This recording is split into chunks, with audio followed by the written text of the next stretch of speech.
se eu te falar que existe um reino que é comandado pelos mortos-vivos e que o seu comandante supremo usou necromancia para estender sua vida pela eternidade, ou até que um bravo grupo de aventureiros consiga destruir ele, e hoje esse reino pertence aos mortos-vivos. É isso mesmo. Hoje eu vou falar da história do Conde Ferren Aslot e o seu reino dos mortos. Não é um derivado do The Walking Dead nem uma noite dos mortos-vivos.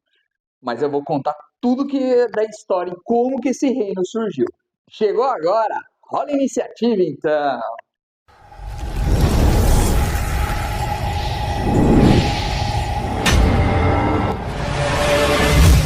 A necromancia em si pode ser usada tanto para o bem quanto para o mal. E aí nós temos o Conde Ferren Aslot.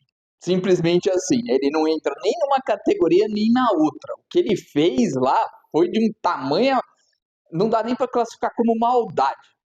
Simplesmente ele transformou um reino vivo em um reino morto-vivo. Talvez acho que tenha sido uma das maiores transformações da história da necromancia. Talvez chegando perto do que os Magos Vermelhos fizeram lá no D&D, em Forgotten Realms. Pode chegar perto, mas eu ainda acho que o dele é um pouco maior, porque teve uma pitadinha de maldade ali que ele fez com os Heims, que eu vou contar tudo para vocês. Mas se você quiser um necromante gente boa, é aqui que você encontra, aqui no nosso canal. Você vai encontrar o necromante que é do bem, que procura ajudar o seu RPG, trazendo conteúdo e contando histórias da onde você pode criar as suas aventuras. E é isso que eu vou fazer hoje. Então, se você estiver aqui, clica no necromante no cantinho da tela ou em inscrever-se e vem fazer parte da maior horda de mortos-vivos do RPG e do YouTube. Mas vamos lá para a história que você veio para isso e eu vou contar a ficha do Ferren Aslot. Só dando um spoiler, tá? Ele é classe S. Então não é muito fácil derrotar ele. Na noite da ascensão dele, teve até discurso, tá bom? Mas quando ele fez o grande ritual que transformou o reino todo. E eu vou ler uma parte desse discurso para vocês entenderem um pouquinho.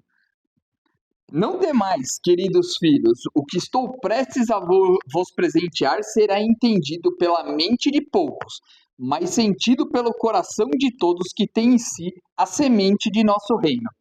Amanhã será o primeiro dia em que nos ergueremos impávidos perante os frágeis mortais de Bielefeld e do reinado. Nada nos destruirá, seja mortal ou divino. Ergue-se o poderoso e infinito reino cadavero, do seio de seu senhor absoluto da morte em vida. Erguei-se Aslot, pereça e persevere. Esse foi o discurso que ele fez na noite. Veja que o lema dele é perecer para perseverar, ou seja, torne-se um morto-vivo para você continuar evoluindo.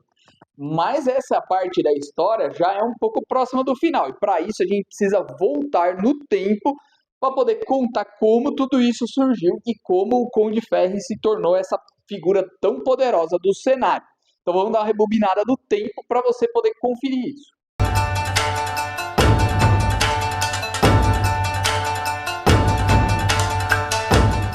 Bom, para eu poder contar um pouco dessa história, vem lá da fundação de Bielefeld. Por quê? Na verdade, esse reino de Aslot é o reino de Portsmouth, que foi um condado que participava de Bielefeld.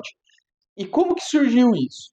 Jakar Aslot, junto com Thomas Landkar, desbravaram a área onde se tornaria Bielefeld. Jakar Aslot, a família Aslot, acreditava que ela merecia o poder por tudo que havia contribuído. Só que quem foi eleito lá e que se autoproclamou foi Landkar. E aí que surgiu o problema. Não foi quem estava acreditando que seria o escolhido, mas ele se tornou uma força poderosa. Afinal, ele tinha sido um dos responsáveis por desvendar toda aquela área. E ele queria a parte dele. Não satisfeito, ele marchou para mais distante da onde estava sendo fundado todo o reino e foi fundar um condado e se autoproclamou conde, tendo um território todo dele que se tornaria Portsmouth mais para frente.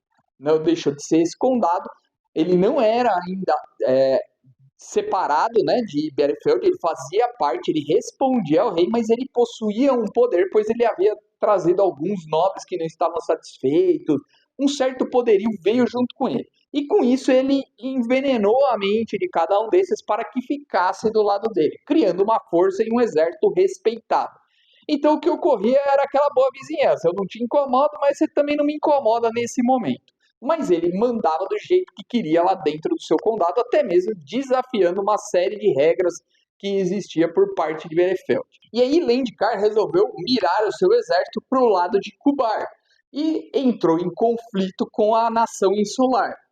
E nesse momento ele pediu a ajuda da família Aslot, que tinha muito poder.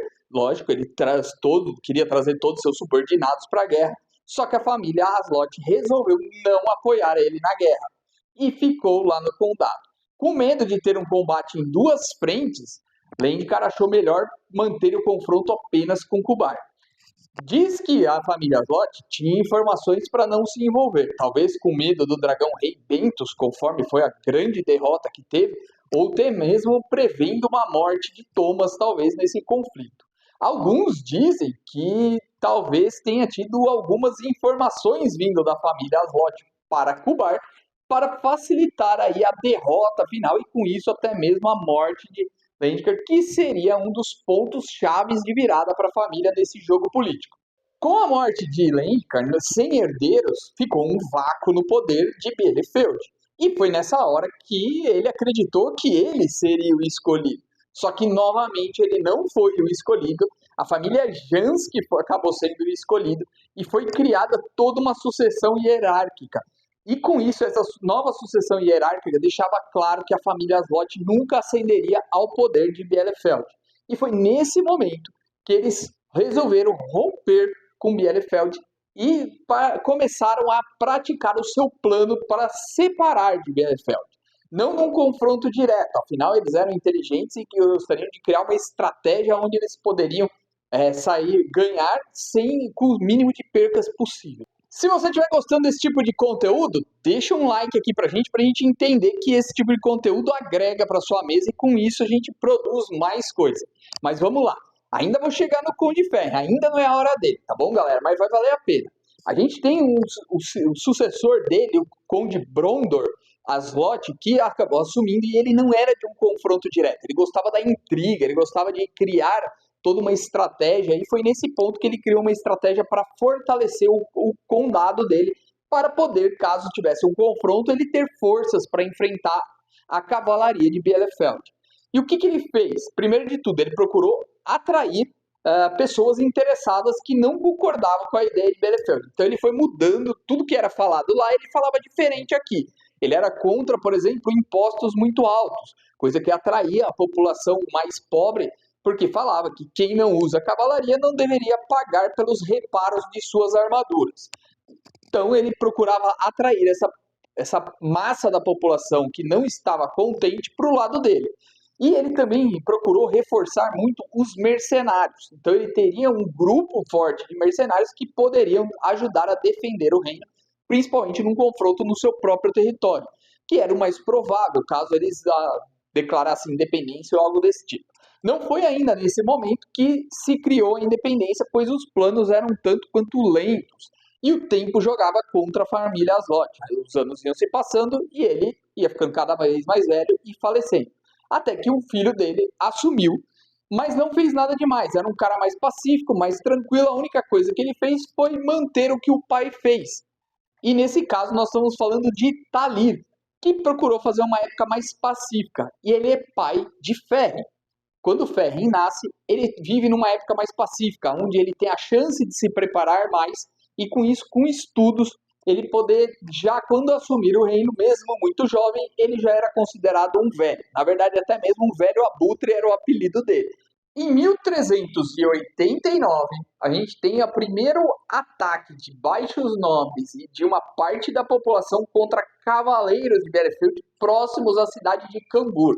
E isso acabou estourando na Revolta a Pé, que representava nobres de baixo escalão e a população em geral contra a nobreza dos cavaleiros e os nobres que eles protegiam. E aí estourou um conflito, realmente uma guerra civil. Bielefeld já vinha um pouco mais enfraquecida de outros combates,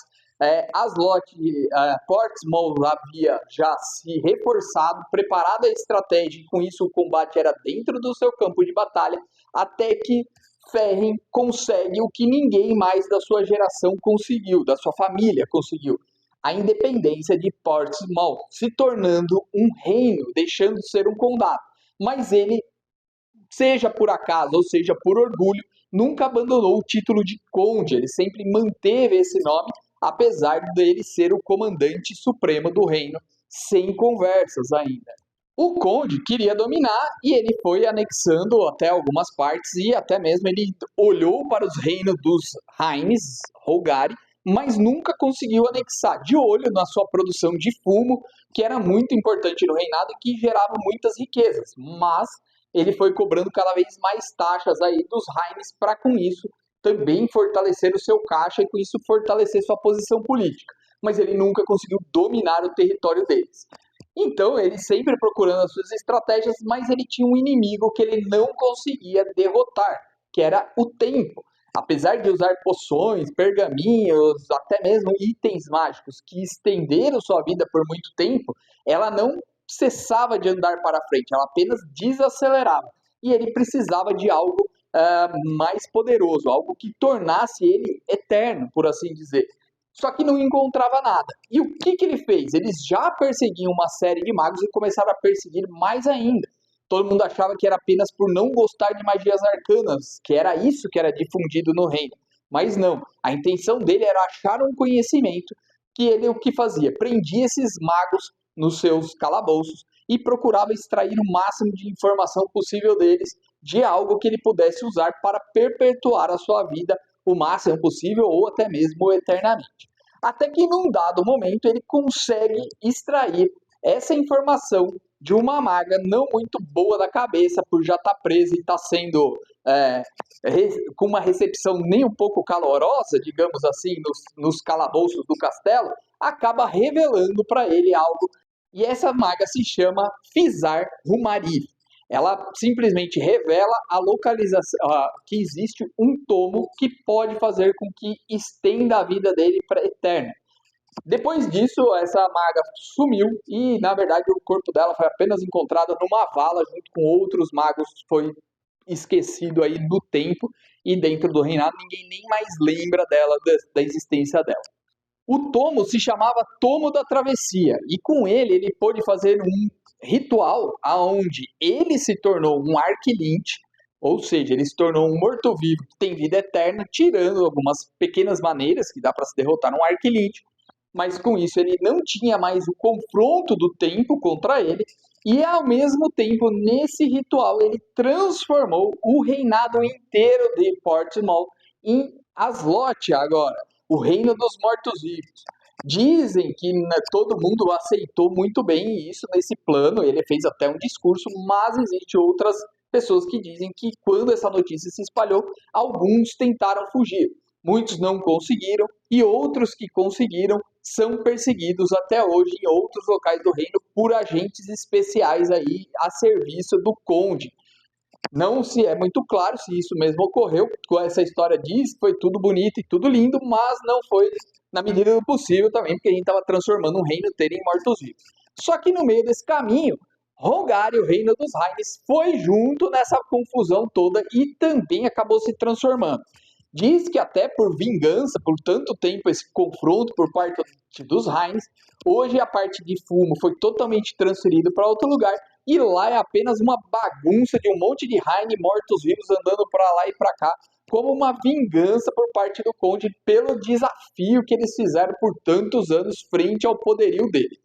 Mas eu quero que você comente o que você está achando aqui, mas agora eu vou falar um pouquinho da ficha dele. Primeiro disso, ele é considerado uma ameaça classe S, ou seja, não é fácil de derrotar, nem um pouco, é aquele momento final que você tem que usar numa campanha, aquele confronto, e pode ser que ainda seja bem difícil. A gente está falando de heróis lendários para confrontar ele frente a frente.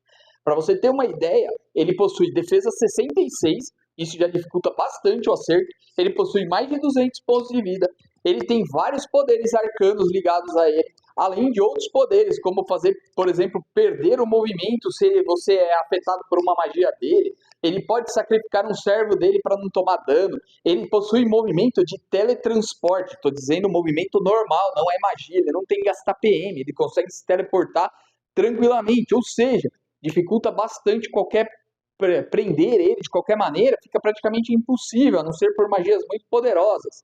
Ele ainda recupera pontos de vida quando usa magias que dão dano de trevas. Ele tem controle sobre o clima do reinado inteiro dele. Então, se ele precisar mudar exatamente a magia controle de clima, para você ter uma ideia, ele tem todas as magias de necromancia que você puder imaginar. Então, assim, é um inimigo muito difícil de combater, porque além dele, ele tem um exército de mortos-vivos, um reino inteiro do lado dele. Então é um confronto que não é nem um pouco fácil. Imagina que um combate dentro do castelo dele, na capital, você teria mortos-vivos chegando o tempo todo para auxiliar ele. Toda rodada estaria chegando gente. Então, para você chegar num confronto contra ele, seria algo que teria que ser muito bem feito, muito bem estratégico, talvez mais difícil até mesmo do que alguns dragões aí, possibilidades, principalmente as magias, recuperação de ponto de vida, tirar movimentos, teletransportar. Então é um inimigo aí de respeito. Não vou passar a ficha completa para não dar spoiler para os jogadores que estão loucos para fazer um metagame, então eu vou ajudar o mestre não passando isso. Mas o que eu quero? Eu quero que você comente o que você achou, se a história do Conde é legal, se você já fez uma aventura lá, por exemplo. Conta como é que foi aqui pra gente saber. E vou falar a verdade, né? Reino e Morto-Vivo a gente tá em casa aqui, né? Apesar da gente ser um necromante legal, aí a gente não faria um ritual para transformar a cidade num monte de morto-vivo. Ou faria? Não sei, né? Às vezes a gente vive o suficiente para se tornar o vilão, né? Na história toda. A família Zot basicamente foi isso. Eles eram heróis exploradores e acabaram se tornando vilões aí por não aceitar, não ter o poder que eles queriam.